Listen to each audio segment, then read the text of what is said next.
I was sitting all alone in my library chair when I found a book and it gave me a scare. The pages I kept turning, it quite took me in. What was it? Oh, where do I begin? We read the monsters. I read the monsters next door. The monsters. It had short stories galore. The monsters. It's full of horror and gore. The monsters. I read the monsters next door.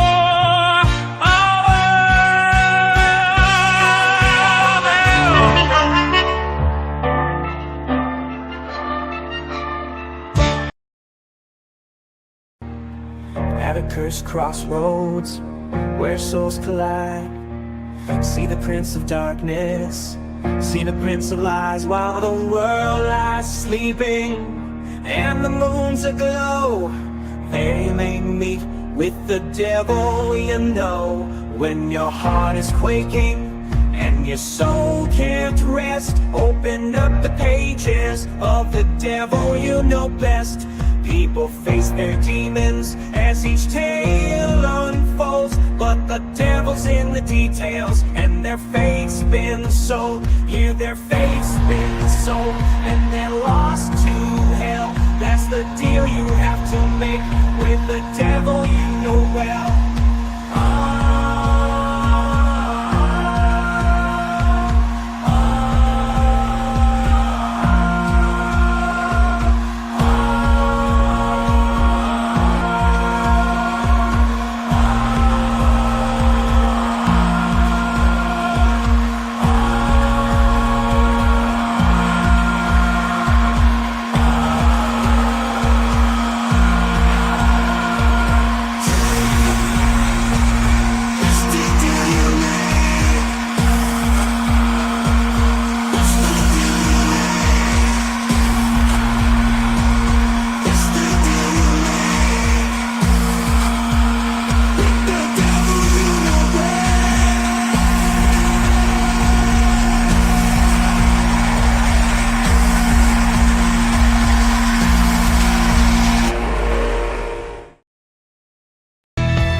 Once upon a modern time, in a little cul-de-sac, black characters from myth and rhyme decided to come back. They moved into a cuter house, they bought a boat and car, they got a job, they got a spouse, they're ready to go far. This modern life, with all its strife, is wilder than before.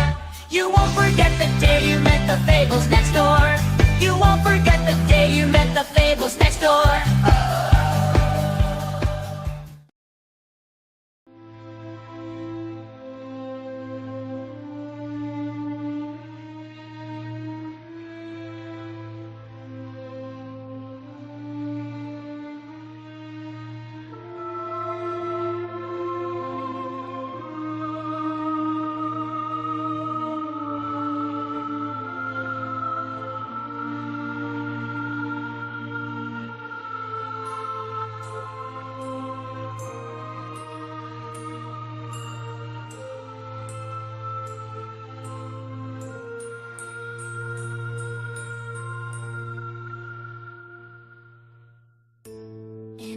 Dusk under moonlight,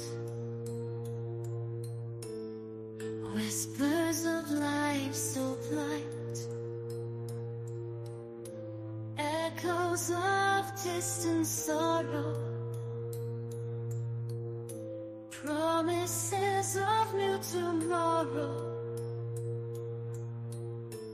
In the night, shadows coming, darkness folds every scene. Yet amid the gloom's suspense, there blooms a cold renaissance. Rise from the heart of night, embrace the frail twilight. From ashes call the dream, we are in essence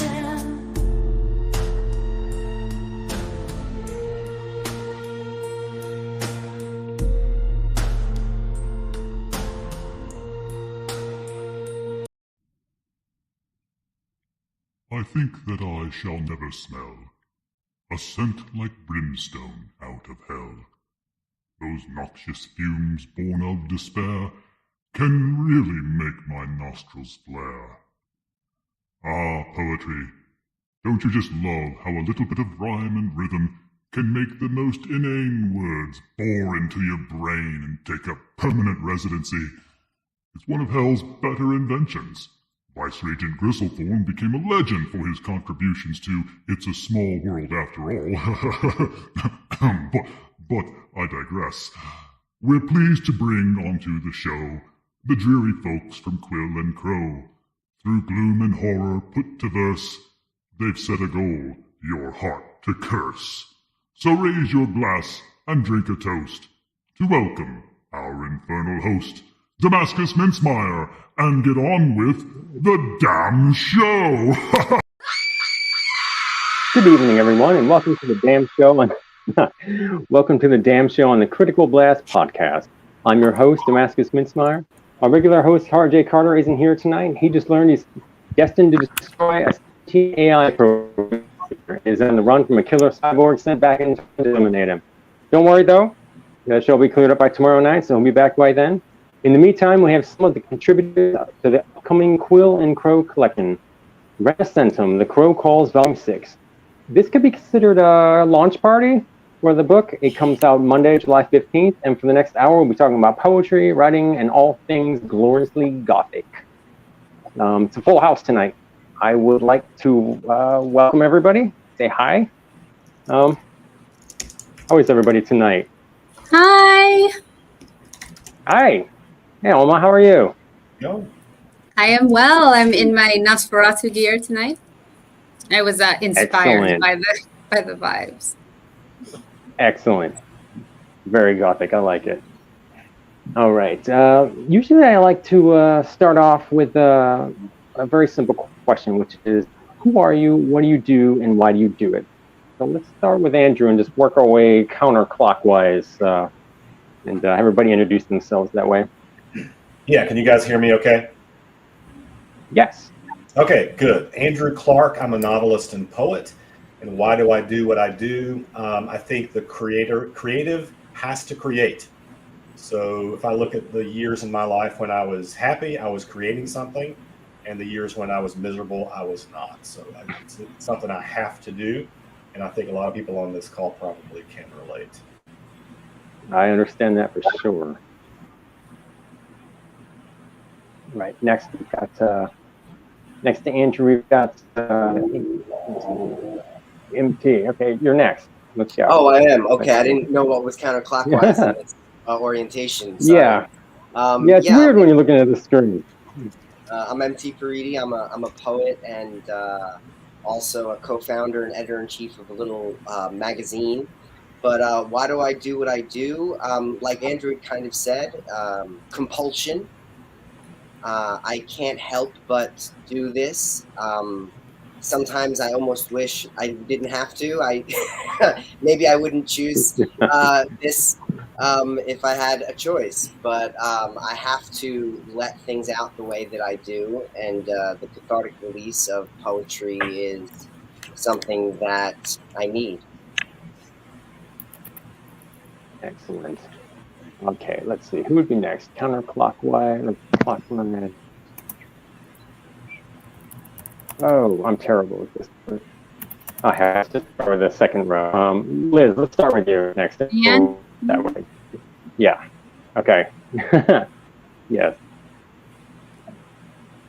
Okay. Oh, is it me? Come on. Yeah. Oh, hi. Oh, yes. Well, thank you for having me. Hi, I'm Thank you. Anne-Marie. I'm glad you could come. I am a poet and an author. I run the page She's Magic and Midnight Lace. And I started writing in 2017. Once the words started, they just didn't stop. And this is what I do now. So, yeah. Awesome. Okay, who's next? I think, let's see. I think Dara's next. We're going clockwise. Yeah. Hey, I'm Zara Kalima. I'm also known as the community poet or the real community poet. I am a poet. Some people will say I'm an activist. My poetry is my activism. I have a podcast on behalf of. I am all about like representing the communities in which I'm part of and also advocating via those words and amplifying other groups. So it's how I make people uncomfortable and maybe hopefully fix things too. So I can't help it because if I'm uncomfortable, we all gonna be uncomfortable. So let's do that. I like that. Art I should like not be that a comfortable. lot. Yeah. Yeah. All right. Who's popping in here? Tarishi's popping in, Tarishi just I made it think. in, so I got bumped over. Okay. Okay. Well, Tarishi's next then. Hi, Tarishi. Welcome Hello, to the can you hear show. me? Yes. So the first question we're asking everyone is to introduce themselves by answering the question, who are you, what do you do, and why do you do it?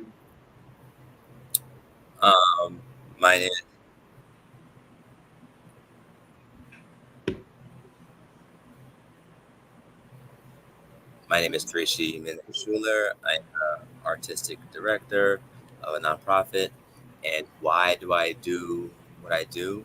Is for the love of connection, words, telling stories, and sharing my emotions and experiences. Excellent. Okay. Almost next, since you got bumped. Hi, I am Alma Garcia or AL Garcia. I am primarily a poet. My newest thing that I'm saying is I don't have a personality. I just write poetry. But I also write a little bit of short fiction, and I am working on some other stuff. I do marketing for Quill and Crow Publishing House, the best indie out there. Love you all. I'm so happy you're all here. I love you all. I love all of your work. All of the poetry in this collection is extremely special to me. And don't forget to drop your handles and socials and stuff like that. Why do I do what I do? Well, I started writing poetry when I was really young, so I just never stopped. It kept me going. So that's really why. And then I found community. So I think it starts with art, and then art leads you to community, and then community keeps you going. So that's my answer. And you can find me at Alma and the Horde, and I'll let go of the mic now. No, that's fine. And I should know you're the editor or the co-editor of this book, actually, so the audience knows that. You're the... Oh yes, and this one, the previous Crow Calls collection, and this one, Renaissance Tem, Crow Calls Volume 6, I was editor on those with Cassandra. The other one, Melanie Whitlock, was also with us, but this one was just me and Cassandra. So yeah, it was absolutely gorgeous. It was an absolute pleasure editing the collection, actually. You did a good job, because this is a very killer group. Okay, let's see. We've got let's see, Harlequin's next. I was pounding my chest and like slapping myself, like everything. Every time I read a poem, I was so excited the whole time. All right, excellent. Harlequin, you're up. Hey, I'm Harlequin Grimm, or just Harley. I am a full-time circus artist and a writer. So I guess why I do what I do is I think that stories are sort of the lifeblood of humanity, and I felt at a certain point a little bit hypocritical as a writer, not exploring like the depths of my person. That's when I started getting into performing arts and started telling stories like with my body as well as my words. And so it's kind of had a synchronistic relationship since then. And overall, I just think that art is sort of like a panacea for people and their their woes and what they're going through. And I think it's really important to share it, to consume it as much as possible. So that's a big reason why I do it. Right, that's excellent. And one left in the middle. Hi, can you hear me okay? Hi. Yes, I can hear you perfectly. My name is Natalie Sierra. I am an author, poet, editor. I also own an indie bookstore here in Pomona. It's called Portable Magic, and it also operates inside of another bookstore, which is called Café con Libros. So, and that's a nonprofit. And I also work at the nonprofit. So, you can say that the written word is it's my temple. You know, I give myself to it, and it gives, you know, it gives back. So, I love language. I love reading, writing, and I don't think I'll ever be able to stop. That's great. Just kind of, I think everybody can kind of understand this. So like the creativity almost like chooses you as opposed to you choosing to be creative. Would everyone agree to that? I mean, like, not really something like we pick.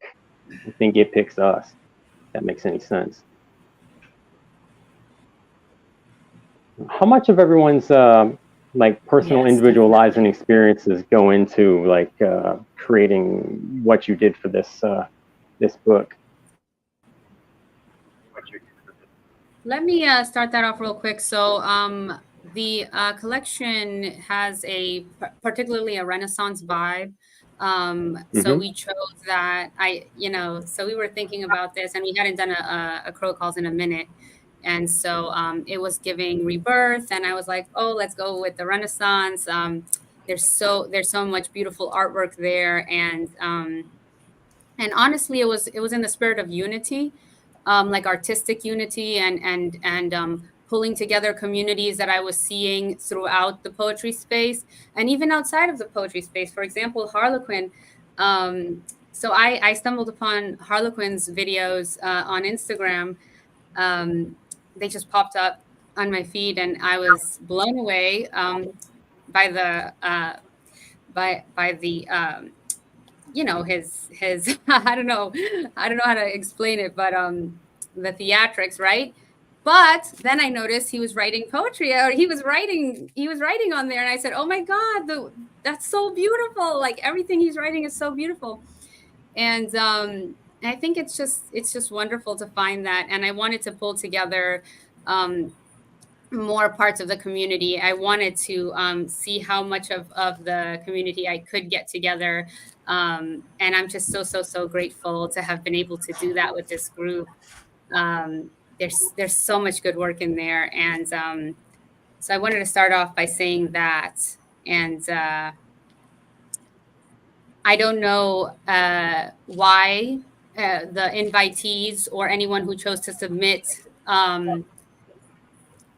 decided to do their work that way, or how, like, what was their journey to that particular poem. But I can say I'm very, very grateful for it. I liked how you grouped. I could tell there was definite a flow of themes throughout this book. It would go from death to rebirth to resurrection, love, loss, grief, that kind of thing. I really like that. Yeah, so I everyone really want to know a different take on their meaning of the Renaissance or their meaning of rebirth. And throughout the collection, I did tend to group together the poems that I felt were similar to one another, or a similar sort of take on the Renaissance or the idea of rebirth. Excellent. I really want to know what everybody's. I think everybody should like tell the audience what their work was about. Like tell everybody like the title of their work that was in this book, and tell them a little bit about the inspiration behind all this. Let's start with Andrew. Yeah, so the title of the poem that I have in the book is called Golgotha. And when I saw the theme, the Renaissance is a big period for religious architecture, religious imagery, Catholic Church patronage, things like that. So I thought the poem was a good fit. But the poem is about the speaker of the poem is speaking a little bit about his dead brother, which I've been working on a series of poems called Letters to a Mute Priest, and they are about this loss of a twin brother. And so the poem kind of overlays the scene at Golgotha, the crucifixion, with that sort of death of the brother. Yeah, I could sense the brotherhood angle in that poem for sure. I picked up on that. And let's see, MT. What was your poem titled, and what was it about? Sure. My poem was titled "From Psyche to Eros," and it was an epistolary style poem, kind of from Psyche to Eros, the Greek mythological characters, and basically Eros has been pursuing Psyche and Psyche is and beckoning her into rebirth, and she is not sure if she's going to take that leap, because birth itself is dangerous and scary, and how much more so could rebirth be? So it's about, do I go, don't I, can I trust this person, can't I, and then how that resolves itself. Excellent. Anne-Marie, let's go with you next. What was the name of your entry in this book, and what was the inspiration behind it? So my entry was Gentle Revenge, and it was it centered around my heart, and the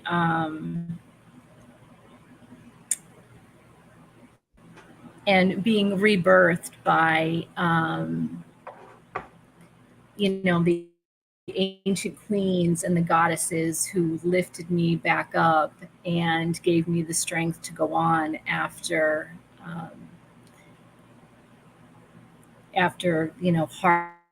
heartache and trauma. So that's what it centered around. I think creativity can be very healing in that process, can it? I mean, for me personally, when I've gone through something like that, creativity seems to heal that a little bit in me. It's something I can kind of lean on during those times. All right, let's see. Tarishi, let's see what was the name of your poem and what inspired it? The title of my poem was Advice for Letting Go, and it was inspired from personal experience. It starts off very dark. It's like a double entendre in the beginning. And then the whole poem is basically, I want to give it away. It was from the place of rebirth and telling the story of, like, sometimes you lose something, you get stuck in this place, and I'm giving you the advice how to journey through this dark place and to have to come out on the other side. I heard that was actually one of my top picks for the book. I liked every entry in this book, every single contribution in here. But I remember that was actually one of my top picks because I just pick up on, I guess because you said it was based on life experience. I could just tell it was something you'd gone through, and then it felt very very real and very authentic. And it was very, very moving, actually. So you did a very good job with that. Thank you. You're welcome. Dara, what was the name of your poem, and what inspired it? Must We Always Be Our Own Heroes was the poem I wrote. And I was actually in a workshop where we were learning about cryptids, and we were tasked with making our own. And years ago, early in the pandemic, I wrote a poem about my muse, and my muse was everything that scares white people about Black people. And so when we got this idea of the cryptid, I was like, I want to kind of revisit that. But also, like, I'm tired of the Black woman superhero trope. So it was like, how do I get that hero thing off of us. It's not our work. Let someone else do the work for us. And that's kind of where this poem comes from. Someone else, Nimi, doing the work for us. Oh, that's cool. I love that. Right. Oh, Alma, you had two works in this. You had the introductory poem, and you had another one. Tell us about those.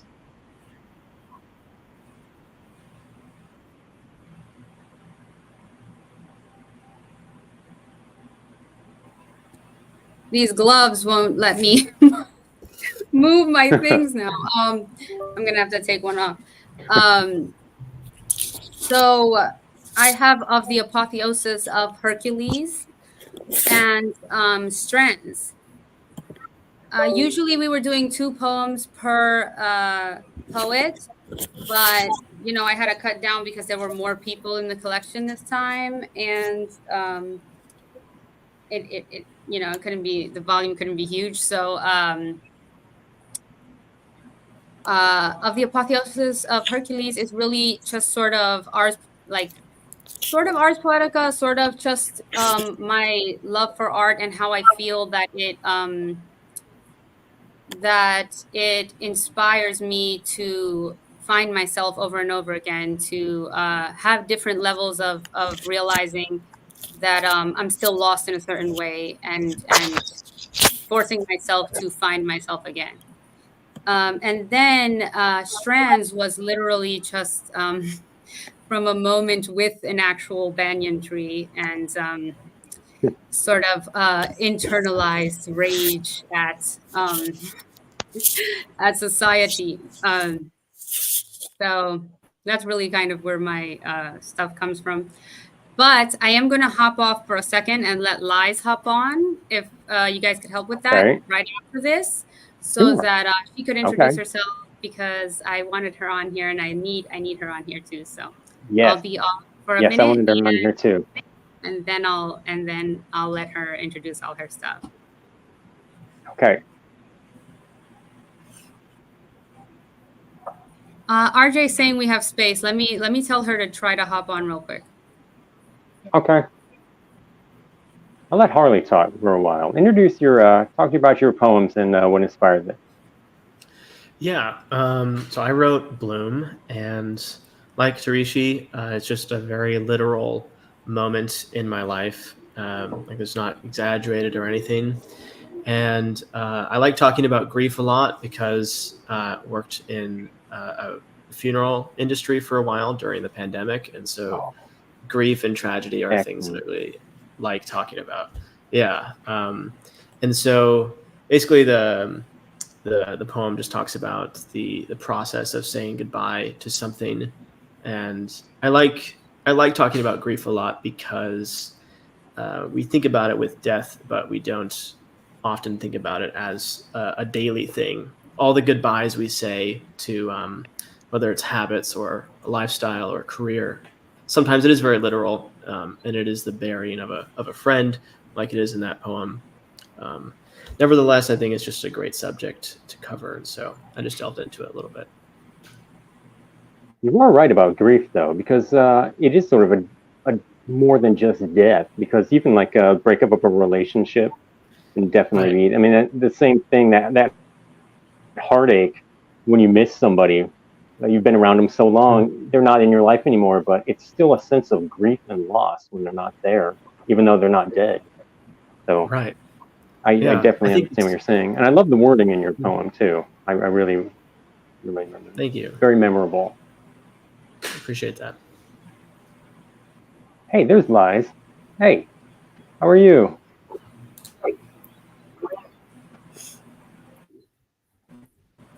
Not coming in. There's an audio issue. Okay. Okay. Well then, let's see. Let's go to Natalie. Let's have Natalie talk about her poem and what inspired it. Yeah, my poem is called Renacimiento, and I actually write about rebirth, regeneration a lot. Those are huge themes in my work. So when I saw the call, I was like, this is, like, this is my thing. So I wrote about the promise that a new day brings. And it is a rebirth, and it is a chance to give yourself away to the daylight, to whatever happened, so that you have that chance to redo or just be. It was a more hopeful poem that every day is a chance to live again. Excellent. Yeah, Liz, is your audio and camera coming in? Yes, can you hear me? Yes, I don't know yes, if I you can can hear hear you. me. I think our internet is very wonky at the moment. Do you actually hear me? No, I can. Is it not breaking Yes, up or yes, I anything? can. Can you hear Because me? you all are breaking up here and there. We Oh, can hear you. fantastic. Yes, now I can hear you. Oh, great. Hi, I'm Yes. back. Excellent. All right. Hi. Pleased to meet you. I've known you quite a while on Threads and Instagram. Yes. And I like to start Oh, off it's so my. nice to finally I chat to like to you. start off. Yes. Yes. I like to start off every show with the question: Who are you? What do you do? And why do you do it? Oh, crikey. You broke up there a bit. Now, I don't know if I'm going to be very useful. I don't know what's going on with our internet. Sydney being a world state first world city and everything, but the internet is acting up today, of all days. So we'll see how it Of goes. course. Could you maybe repeat what you asked? It's fine. I like to start every show by asking everybody, who are you, what do you do, and why do you do it? God. I think I'm going to maybe, because this is I'm just place over here. Yeah, I'm really sorry. I don't know how to rectify this. So maybe I should leave. I know there's somebody else who also wants to join the chat. So let me make room for them, if that's all right. Okay. I'm really sorry. Yeah, I don't know how this is going to work. Sorry about that. I apologize. All right. We'll have to have you back on another show. I'm very impressed by all of you and following all of you, and I'll be watching the rest of this interview. You all have a good evening. Excellent. I'm going to love and leave you. Cheers. All right. Cheers. Right. Okay. So there's definite gothic overtones to this collection and everything that Quill and Crow puts out. So I just was curious what everybody here, like, what do you personally consider are the elements necessary for something to be considered gothic literature or gothic poetry specifically? Like, just, let's see what Andrew has to say about that. Yeah, so a friend of mine says that all poems are about love, sex, death, and trees. So maybe with Gothic poetry, it's more the sex and the death, and sometimes some love, right? So I think there's a certain voice for the Gothic poetry. I write Southern Gothic fiction, and I consider my poetry Southern Gothic poetry. So in that genre, you're dealing with issues of sort of good versus evil, the notion of like a almost spiritual warfare between good and evil, and then what do you kind of that mix of the sacred with the profane, right? So to me, it's always about those contrasts, and that to me, that's what Gothic means. Yeah, I kind of agree with that, especially the part about the romance. I always think there has to be some kind of element of romanticism in Gothic fiction. I think so. Somewhere. Yes. Somewhat. Okay, MT, what do you think about that? Like, what do you consider the elements necessary for something in Gothic literature or poetry? Wow. Well, Andrew actually just blew me away with his answer because I am new to the Gothic aesthetic. I was introduced to it through Alma and her book, and then I started following Quill and Crow, and I started playing with their prompts, and it was actually their prompts that started inspiring me to start writing different styles of poetry with different words, and so I don't think I'm the best to answer that, but I appreciate you pitching it to me. Thank you. Okay. Anne Marie, what do you think about that question? So, my poetry mixes a lot of passion with the dark, the monster with the lady. I think that you need, I think Gothic poetry is, it's brave. It's writing things that I think sometimes people are afraid to say, that they think it, they feel it, but they often wouldn't say it out loud. Um, so Yeah. yeah, I've had a lot of people, say, "Oh, your words resonate with me. It's exactly what I'm thinking, but I, wouldn't be able to say it out loud." So I think that yeah, there's a lot of bravery in it. There's a lot of digging deep and going places that a lot of people may not go. So yeah. Yeah, I agree with that. I remember even in my review of this book, towards the end, I make mention that to anyone who reads this book, because there are people who don't like poetry, can't get into it, don't identify with it or whatever. But there was Whoa, always don't ever some. be that person. But there are some people that don't get it. But Like ever, there's ever, ever. yeah. But there's always, I don't understand those people either, because there's always something. There's a line or something where you can, like Anne Marie said, you can feel it and you go, "Whoa, I know what that person was feeling." Like I identify with that person so much right now because I've been there. I know what they're talking about, and it's that moment. You know what I mean? That moment, and it's almost like when you listen to a song or you hear a lyric or something, you're like, "Whoa," you know. Poetry has that same sort of feel to it. And there were definite moments in this book where I was going through and go, "Yeah, I know what they were feeling." So yeah, there's definite that resonation to it. So let's Yeah, see I what think Alma people has to either say. get it or they don't get it. Probably, People yeah. either I think get you're it or right. they don't get it. You have to read between the lines Mm-hmm. sometimes to really get it and understand it. Mm-hmm. So, yeah. Definitely. I think Alma, were you here when I asked the question? What is the question we're on now? Is what individual elements do you consider to be necessary for Gothic literature or Gothic poetry? Like, what do you consider goes into something that make it specifically Gothic? Yes. Okay.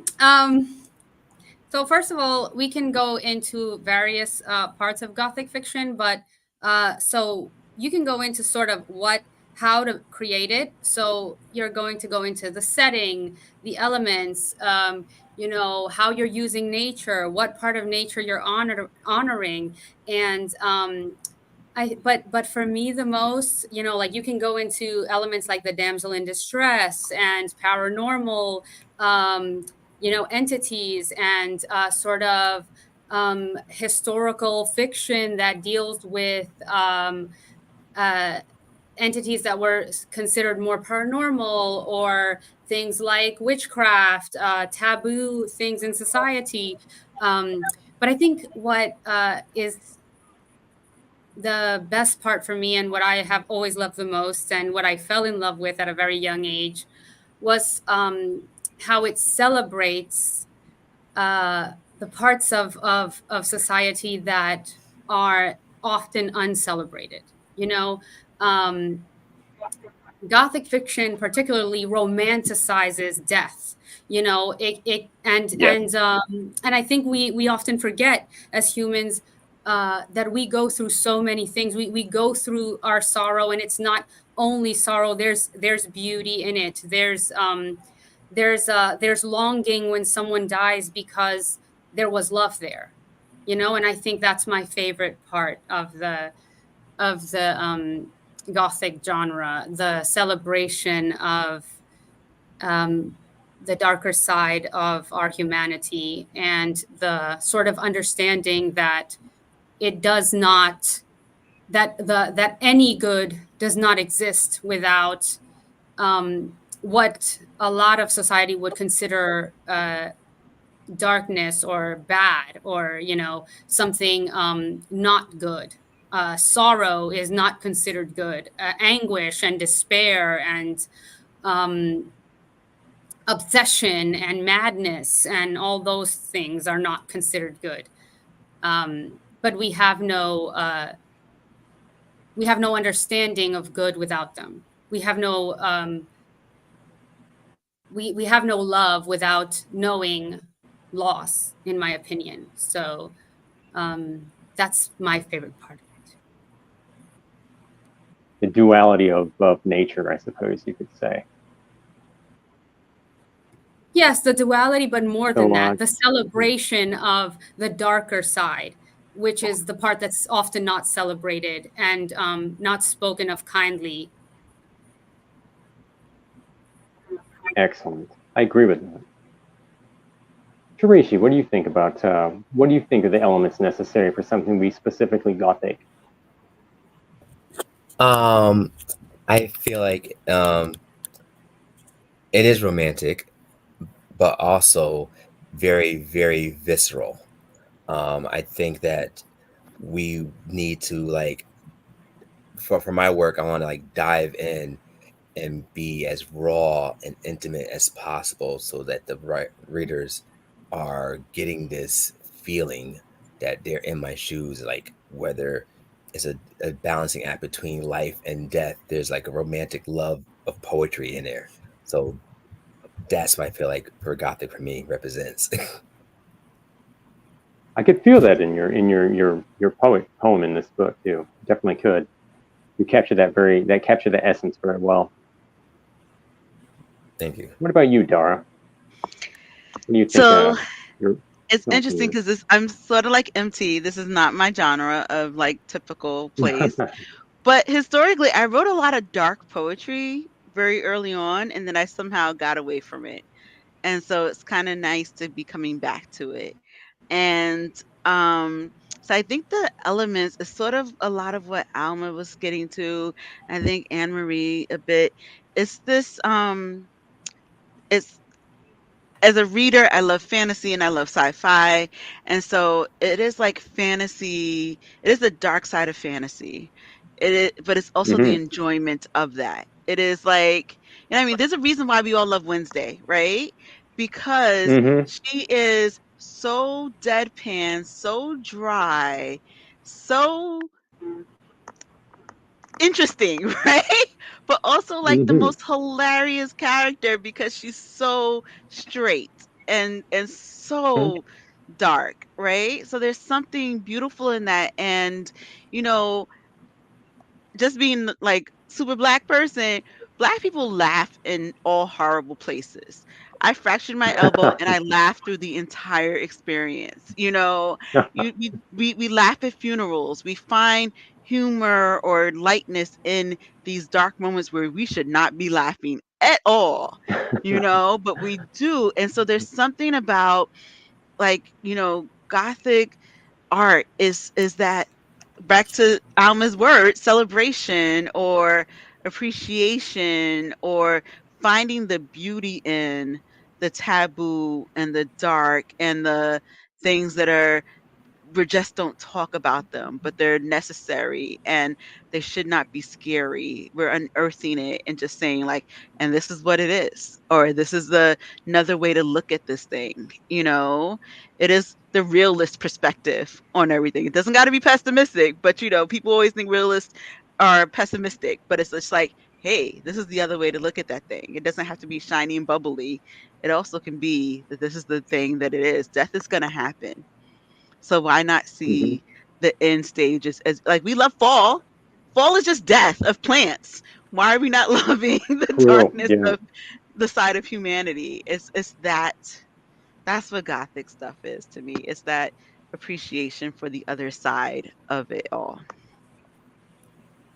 It's funny that you say that because one of my favorite things about autumn time is that smell in the air, that crisp fall smell. And there's a part of me that knows it's just like the dying leaves. Like that's all it is. It's just dying, decaying leaves. But I love that smell. But you bring up a very good point with that.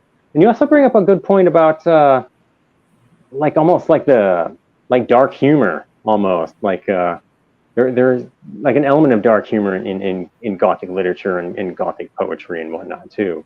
In seeing I the think I don't I want to think say the there's so many ways for it human to be side. done, but I think part of the biggest thing there is just not treating difficult parts of our reality, of our humanity, or and not even just difficult, very natural parts that are present in so many older cultures, and so many of our cultures have throughout the world have a celebration of what we consider to be bad things sometimes, what we consider to be hurtful, or what is actually very painful.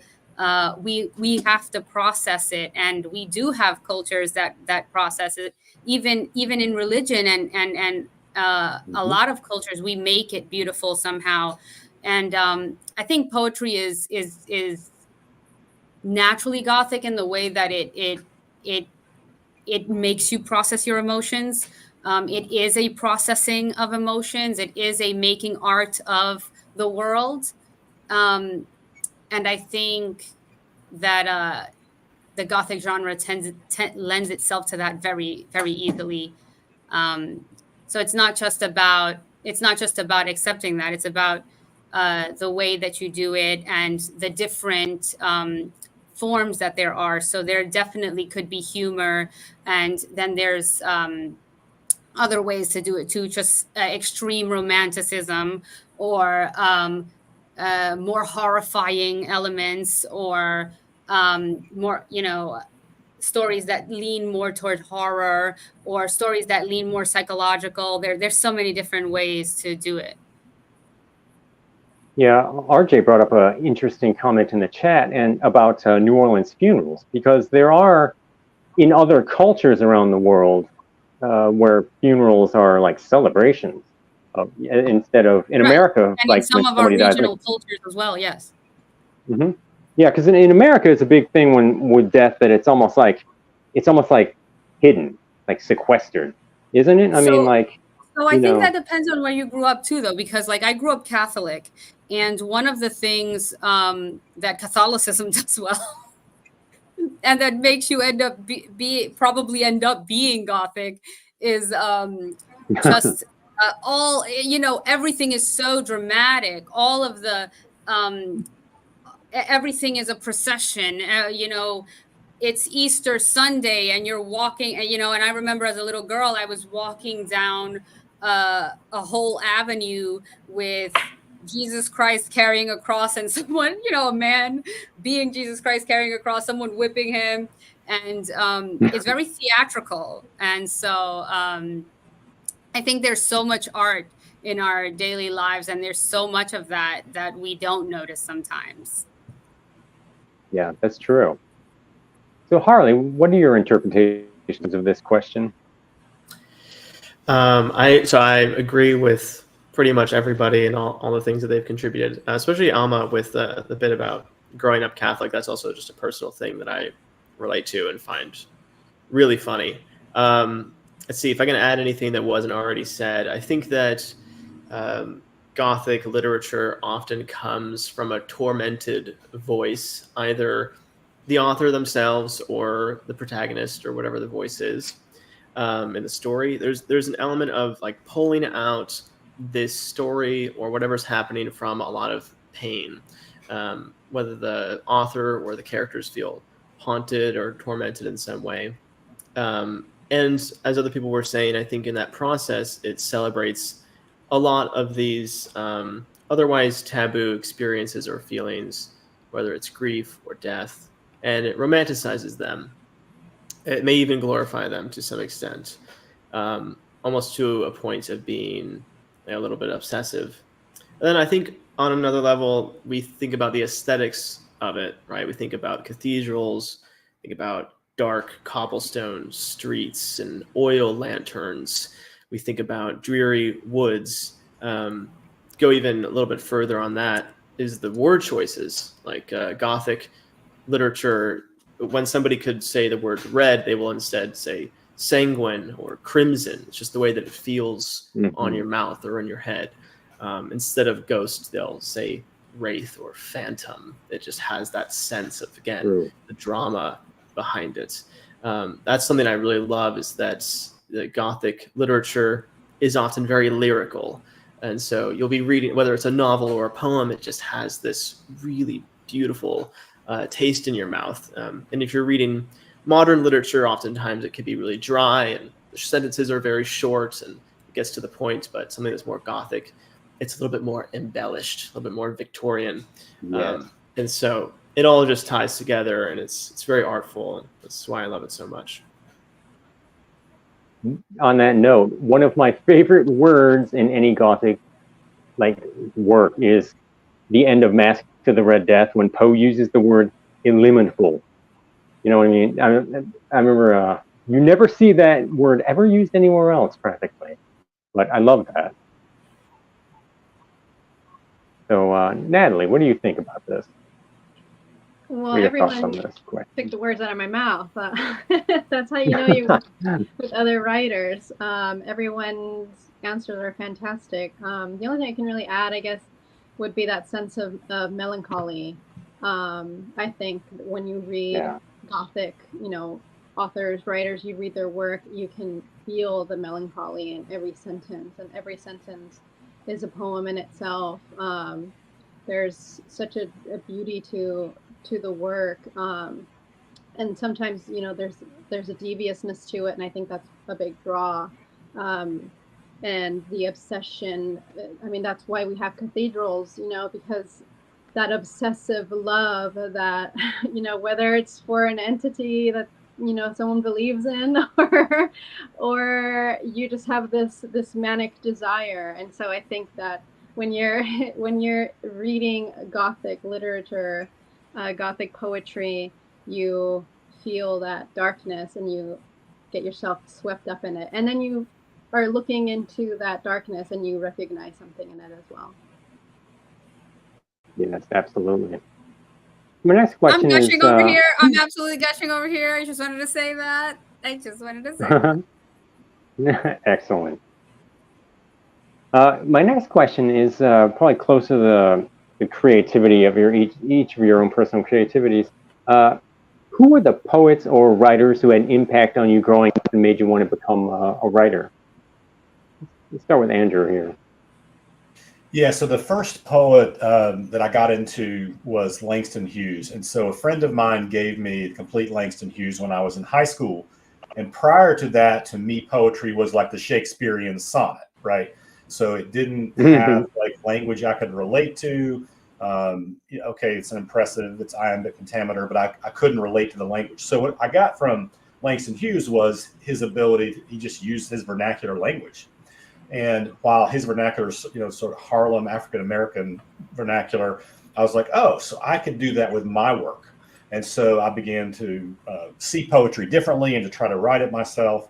And then, grew to have a lot of other inspirations as well. But that was my first introduction to poetry that I was like, oh shit, this is great. He doesn't mince his words. There's some profanity.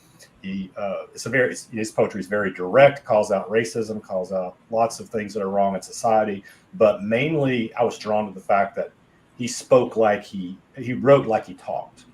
And I really loved that. You mentioned your Southern Gothic interest. Were there any Southern Gothic authors that you were interested in when you were younger? like Yeah, specifically? William Faulkner or anything like that? I did like Faulkner. I did go through my Faulkner phase, my Flannery O'Connor phase. You have to do that as a Southerner. It's like they revoke your Southern card if you don't do that. But yeah, I like poets from all over. Ilya Kaminsky is a favorite poet. He's not particularly, he's definitely not Southern, but he writes a lot about the struggles of like wartime. He's a Ukrainian poet. And so I think we can find those connections anywhere. But yeah, I definitely have tried to, discover all the Southern Gothic writers, and even the modern writers like Taylor Brown is a fantastic writer. His book, The Gods of Hal Mountain, is definitely Southern Gothic if you want to check out, something in that genre. Excellent. MT, how We about you? also have What were at your... Quill. Oh, let me interject there. We have at Quill and Crow our newest author, Chrissy Williams, Southern Gothic. There ought to be Yes, I got the book. I haven't had a chance to read it yet, but I'm super excited. Thank you. South Carolina, right? If I'm not mistaken, right? So she's in New England right now, but she grew up I think throughout the South. If I remember that right, it was South Carolina. Yeah.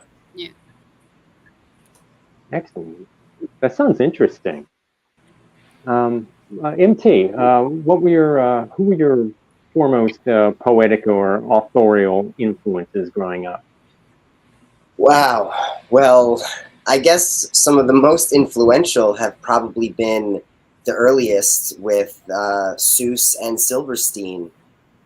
I found myself writing very lyrical, melodic, rhythmic centered poetry that I find to be whimsical in nature, but about darker topics. Oh, sorry. I live on a busy corner. If you heard that. No, that's okay. Yeah, but so I kind of try to be whimsical about darker topics. I talk a lot about mental health and things like that.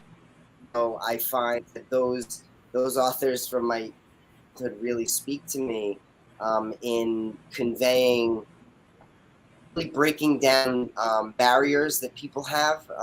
You mentioned a lot of people that just don't like poetry, and it's like, wait, what do you mean? And I like to feel like in a way I write poetry for them, and I hope that it goes through, gets through. I loved Silverstein's Where the Sidewalk Ends when I was a kid.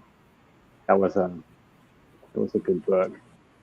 You need to know about Yes. Silverstein's different dances. It's his adult works. It's not for children, and it's amazing. Excellent. Anne Marie, who were your influences that made you want to be a writer when you were growing up? So I was heavily influenced by movies that my mother used to watch, and I would watch them with her, like The Spiral Staircase and Gaslight and Rebecca. I mean, those are some of my absolute favorites. And as a child, I was always drawn to the Wicked Queens, Maleficent and the Wicked Witch, and they really had an impact on me. It wasn't so much the princesses I wanted to watch. I was fascinated by the stories of the darker characters. And so those influenced me a lot as a child. And then I got older, and we grew up in a time. I grew up in a time where there was no internet, there was no cable. So at that time, so then when the internet came, and poets like Mary Shelley and of course Edgar Allan Poe, he's just been so instrumental in a lot of my writings. So yeah, but I definitely draw a lot from my childhood. Um, and those first experiences that I don't think will ever quite leave us, those first impressions. Absolutely. You bring up something interesting And also. like And when I Coraline was a and kid, Matilda, those darker stories. Neil Gaiman, I love Neil Gaiman's work. I love that stuff. He's one of my favorite writers. Yes. But you bring up an interesting point. When I was younger, I always was attracted to the villains more than I was the hero. They always had the cooler stories, they had the best lines, and the best outfits. Yeah. Am I the only one who thought, am I the only one who thinks this? Like, I was always rooting for Darth Vader, not Yeah, Luke they had a Skywalker, just story because he to looked tell. cooler. Right. They had the best story arcs, too. I mean, the good guys are boring, if you really think about it. Heroes are kind of boring. Yeah. They're like, but bad guys, they got all No, the... the princesses always got saved. Mm-hmm. Exactly. The bad guys, they got flair, man. They got flair, pizzazz. they got problems, they got conflicts, right? And Exactly. that's why the heroes we do like tend to have flaws of some kind, right? They need to have a flaw they have Yes. to get over. If they're just inherently good and everything Absolutely. they do is perfect, we're bored. So even back with like Absolutely. Milton's Paradise Lost, the Paradise Lost, the way Yeah. that he writes Satan is much more interesting than God. Even though he's a very religious person, there was just so much more to work True. with as with that character, right? Absolutely true. So, Alma, who are your influences?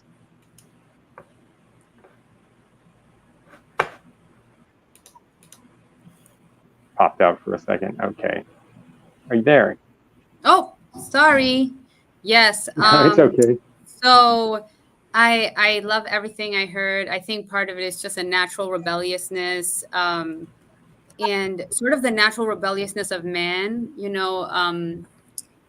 I think there's a need to see things for what they are. Everything is not rose colored in our world, and I think some of us tend to lean towards that rebelliousness a little bit more. And so the villains stand out, and the complexity of the world stands out. And so I think that's what's most important to it for me, about it for me. Because I don't even see, what is good, what is bad, why are they the villains, and why are they painted as the villains. And we have so many stories like that at Quill and Crow, where it's the Dark Queen's perspective and stuff like that. So for me personally, the works that inspired me early on, obviously, the Godfather, the Godfather Poe. I had a little book. I had this little book. I would run away from school and go to the library, and I had this little book that was like it was bound. It was like a hardcover, but it was so tiny, and it had these little checkered, like it was like this little checkered hardcover, and it was his short stories, and those got to me really really hard. I was obsessed, and then I found his poetry because of that, and I started, and it's kind of cliche, but Annabelle Lee hit me so hard, that I used to recite it to my brother every night, almost every night, and I memorized it. And I would just like say it to my brother, and so I'm a veteran, and my brother's a veteran, and we were both in the Army at the same time. And when he got deployed, I remember I went to see him the night before he got deployed, because he got to his duty station and was immediately going to be deployed, and he was 18 years old, and I was so scared. And I flew over there. I literally took a plane from Texas to North Carolina the same day, and I read Annabelle Lee to him. So those kinds of things have like a very strong pull on my soul, and I'll never let them go, you know. And I think that's why darker works speak to me so much, or you know, because it's just an understanding of reality where sorrow exists and you know it, you know, and it's and something has to address it, something has to talk to you about it. So definitely him. And then I got into the Legend of Sleepy Hollow and stuff like that, like fairy tales also. Um, I really liked this one book that I never found again, and I kind of don't remember the name. I'm always like randomly trying to ask people if they know it. It was about like a girl that finds a whole kingdom underneath her house, and there's this like queen with like the silver moonlight of her hair, and I was just obsessed with that one, and I could never find it again. There were like trolls and stuff in it. It was a whole thing. Um, yeah. um, so, and then some Spanish works, some Spanish poets like Neruda and Paulo Coelho. I got into, and then when I was pretty young, I also got into like crime detective fiction, partially from the love of Yeah. Poe. I went into crime detective fiction, and I was really obsessed with this series called the In Death series by J.D. Robb. It was just a bunch of books in a series, but they all ended with the word in death. And it was this detective that was figuring out crimes with a billionaire boyfriend. um, so yeah, I would say those were my early influences, and then some transgressive fiction, like One Flew Over the Cuckoo's Nest. That one got me when I was around like 13 or 14, and I cried for hours. And then Count of Monte Cristo. So those are the ones for me. Excellent. Rishi, who were your primary literary influences growing up? Believe it or not, it was two: Saul Williams and Ursula Rucker.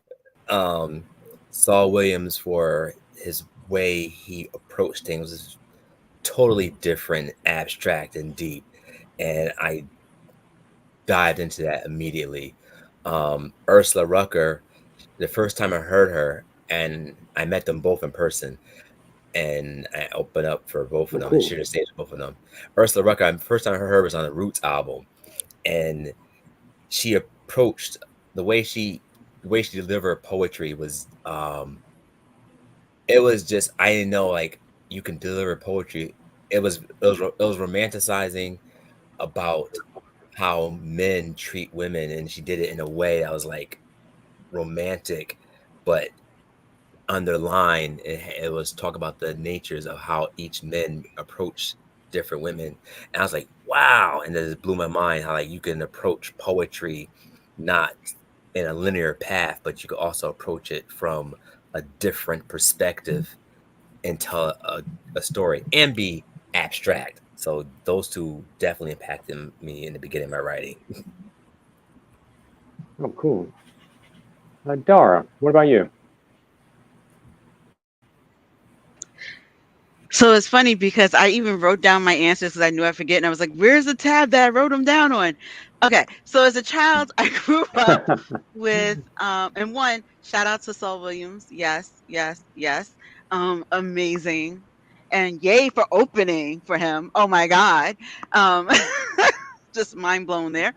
So I grew up in a Black Lutheran school, and so they were very big on like sending us, like making us learn all the Black poets and all the Black stuff for Black History Month and all that stuff. So the book that was a Bible poetry book for me was the Black Poets Anthology, which is a small little what do they call it? It's like a pocket book. because it's small enough to like fit in your pocket. But that was like the Bible of poetry books for me growing up. So and I always would land on like the Harlem Renaissance time, but there was always other people I would land. I've flipped through all of it, but the Harlem Renaissance time always got to me. So I'd always end up on Langston Hughes, Claude McKay, Countee Cullen, like all of them. But then I've also moved up to more recent. So Sonia Sanchez, Maya Angelou, all of those folks were like my sections of the book I would read over and over again. And I probably read it so much that eventually I ended up having to buy a new copy because I just loved and lived in that book. And I still swear by that book today. But then, like, as you get older, I learned about, and like, I live in the Bronx. So Edgar Allan Poe's last home is in the Bronx. And so it's Poe Cottage in the Bronx on the Grand Concourse. And so Edgar Allan Poe's name has always been in my head. And then you read The Raven in like 8th grade, and oh my God. So, yes. Then there's Allen Ginsberg, because he did America, and yes. And then T.S. Eliot does this like amazing things with description.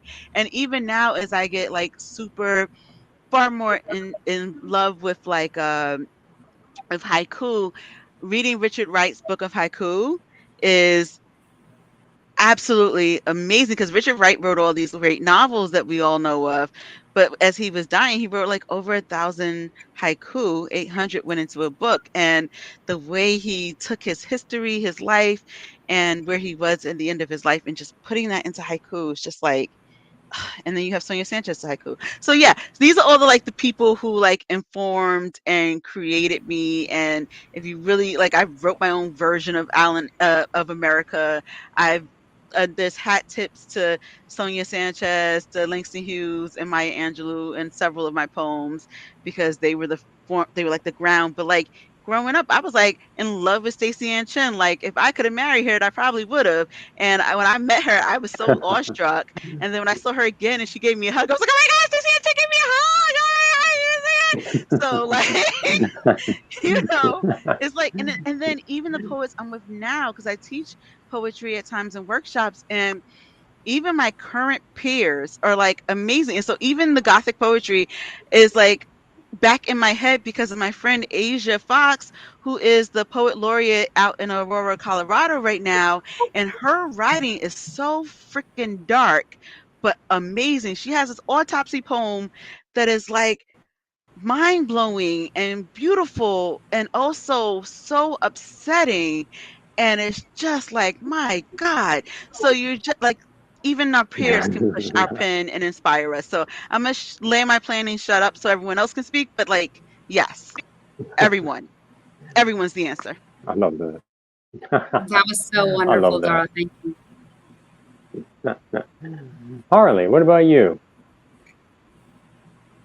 So when I was younger, I went to a Catholic prep school, and they laid on all of the classic, yes, Alma as well, perfect, all of the classic literature and stuff like that. So like Les Mis and Count of Monte Cristo, and we went through naturalism and romantics and the dark romantics. I definitely picked up on Poe. I did not read my Bible as a kid. I read Poe's short stories and complete works and things like that. So I'm not a Catholic anymore, so we all see how that ended up.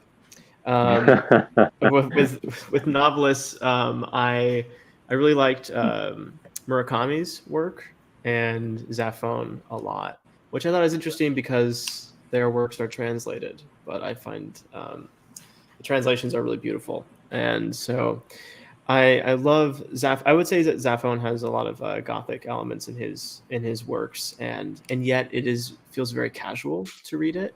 And what I like about Murakami is that he's able to romanticize things that feel utterly mundane. And so marrying those two worlds of being able to romanticize things and make them interesting to a reader that are otherwise uninteresting, or cast them in a beautifying light.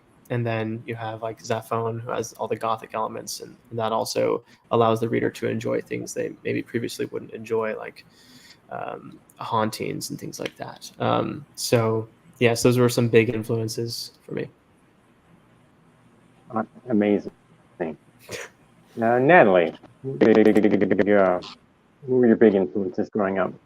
Yeah, I mean, I love to be scared, so we didn't, no one ever, any adults around us, they didn't care what we were doing as long as we didn't bother them. So I had unfettered access to anything I wanted to read, anything I wanted to watch, which, I mean, now, as an adult and a parent, I wouldn't do that. But when I think back, like, yeah, that made me pretty cool, I guess. I don't know. But my top things were always to be scared. So I quickly went from like R.L. Stine to and all the Goosebumps to Christopher Pike, and then from there was like Stephen King, and then I discovered Isabel Allende, who's one of my favorite authors of all time, and of course Anne Rice. And Anne Rice really informs a lot of my work. I love her Gothic writing style. I just think she's an incredible writer. She has such a vision and scope. And Stephen King, of course. I have a Dark Tower tattooed. So, like, I'm an obsessed, junkie, cool. Dark Tower junkie. Yeah, so Stephen King, Isabel Allende, Anne Rice, and I do have like some of my favorite poets. Right now is the poet laureate, is Ada Limon. I think her work is just it's so simple, but the way that she's able to just capture like a day-to-day or just a thought, it's gorgeous. I don't know, I can't explain just the way her mind works. It's incredible. Yeah, I love that. So we were all discussing like if anyone wanted to read some of their poetry on tonight's show. I don't know. I remember Alma said something like she wanted to read something or didn't want to put everyone on the spot, but if anybody wanted to read something So yeah, of their, I don't put anyone on the spot because it may not seem that way, but I actually had a stutter when I was a child, and so I would stutter horribly when I tried to speak in public. And I got over that by arguing with people in debate team. Oh, cool. So that's my interest, is arguing with people. That's what helps me get through shit. But yes, I'm very confrontational. But if anybody wants to read any poetry that they've got, if anybody's willing to, I personally love it when authors come on. And then we can. I'll kick us off, and then we can keep going. What do you think? Would it be okay? Would it be okay to read the piece from the book, or would it be something else? Okay. Yes, it is. Yeah, sure. A piece from the book. Absolutely. So I'm going to kick us off with strands, and then we can go from there. Is it good? Yes, absolutely. Okay. I'm going to read my poem, Strands. I braided my brown skull beneath the red hair roots of a banyan tree, and I was no foreigner on holy lands. My hands were soil, and they toiled with the earth, parted it right down the middle, the way their mothers taught them to, the way they so often do. I remember the sun was flooding the air that day, siphoning salt from my skin. I stood like a pillar, tasted it, licked it from my lip over and over again till my thirst was quenched, and I was no stranger on holy land. I was the sea, the sand, the falling sky. I was no Eucharist to consume, to crucify. And I did not need Jesus, or any man for that matter, to testify their worth. I only needed my hands, my hair, and I had strands and strands of it falling from my own brown skull, parted down right down the middle, the way their mothers were. Home. That was lovely. Thank Who you. wants to go next? Who wants to go next? All right, Dark, go. Go for it. Must we always be our own heroes? Tears making aqueduct of cheeks, worth crumbling like castles I set on the Fifth Avenue stairs, surrounded by people in solitude, esteem mercilessly dismembered by tyrannical inhuman forces. I set solitarily sans glue or clue. A cat? No, an eagle? No, a stately griffin approached. Bowing, she explained she had something for me to ease the unjust agony. Her. Her allegiance be her offering. She is for women, black queens whose crowns are askew, are slowly slipping, have been stripped or trashed. For us, her present be a reminder of our power, our majesty, our legacy. Being nuzzled was to be wrapped in terry, or so it felt, and nostrils were greeted with the 125th Street scents, familiar vendors peddling our oils, our candles, our ancestral remedies, with a hint of warm apple pie covered in melting vanilla bean ice cream. One cannot continue crying in her compassionate company. One cannot sit in crowded seclusion with her standing, understanding your woes. Her name, Nimi, short for nemesis, which she is for others. The others, the oppressors, would smell a scent worse than sulfur and decay combined, would feel a touch more uncomfortable than burlap, poison oak, cactus spine punctures, or slow corrosive acid all integrated. Fear and discomfort would rush through them and down their leg when in her proximity, in our proximity. They will feel what they've subjected me to. They will know the torture of torture. They will learn. And I will know what I've never. I will know peace. I will know justice. I will know opportunity. Therefore, the question was posed. Would I be Nimi's companion? Could she be my champion? I touched Nimi's cotton mane. We turned, climbed the stairs, walking into that frigid building to exact raging revenge.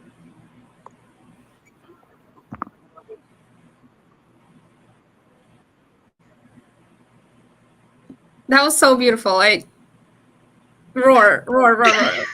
We lost the master. There he There we is. go. All right. All right. I'm back. I don't know. My internet just cut out from there. That was wonderful. I like that. Anyone else want to go next? Any other volunteers? Okay, Andrew, you're up. Okay, I'm going to read my poem from the collection. I can't wait to get this book and check out all your work and everybody else that's in the collection. Can't wait. So this poem is called Golgotha. My stillborn brother never disappointed his mother, never forgot to ring home, never forgot his blue Bible on a park bench. His mother wanted her sons to become preachers, to rise like gods above her rusted hate, a balm for all her people. My stillborn brother missed the temptations upon the mountain, those agonies at Gethsemane, the forked tongues of Golgotha. He never lay with sinful women, for I love sinful women. Never held the flame to the spoon. The son who lived, blighted and full of gall, they gave it to me on a sponge, lost his blue Bible on a park bench, digging through the grass for cigarette butts, without no Bible, without no map. For I am the snake in the garden, longing to bruise her heel. I cast dice with the Roman soldiers, cast lots for her garments to cover all my nakedness. When they look upon me, they see the son they never had, he who should have been, all that might have been, bright cherub from the first, faultless and clean to the last, blameless and beautiful, light of skin and straight of tooth. Thank you. That was. Wait. I love that poem, and that ending, that the way you ended that, I cried on, like, immediately. I read the last line and my tear was like right on the edge. It dropped. Mission accomplished. Mission accomplished. I was like, light of skin and straight of tooth. No. That was wonderful. So we've approached the end of our show tonight, and I would like to thank everyone for coming. It was a blast. It was no pun intended. It was a blast talking to all of you, and look forward to having you back on here when new projects come out. And to our audience, don't forget to head over to Amazon and check out The Crow Calls Volume 6 on. It comes out July 15th. TheCrowShop.com. Yes, that's right. Right. On July 15th, I believe, Monday it comes out, right? If I'm not mistaken. But Yes, you can sir. pre-order it now. And anyone want to drop their socials right now? That would be so people can find you online. Alma and the Horde, you know where to find me. Alma and the Horde. Yes. And follow us at Quill and Crow Publishing, more importantly. Right. And, I'm just Dara let's see, Kalima, so the same name that you see there, everywhere. Same for me too. Just Harlequin Grimm on all the platforms. Y'all need to follow his page immediately. Thanks, Alma. I love it. Like you don't understand. Like I literally I don't even know how I got him to get on this because I was obsessed. I was just obsessing over all of his stuff, and then I was like, why did he write? And then come on, man. I'm fangirling over here. Thank you. Excellent. So if you love dark, spooky poetry, go pre-order the book. And if you enjoyed tonight's show, remember, like, share, and subscribe Critical Blast on YouTube. And that's it for tonight. The damn show is done. Bye. Thank you. Now, wasn't that Bye, everyone. pleasant? Thank you Thank for not you. screaming too loudly during the interview. The ushers will now flip the switch to run the electric current through your seats. And remember, once your flesh has grown back onto your charred bones, do come back for more. Some other damn time, same damn channel.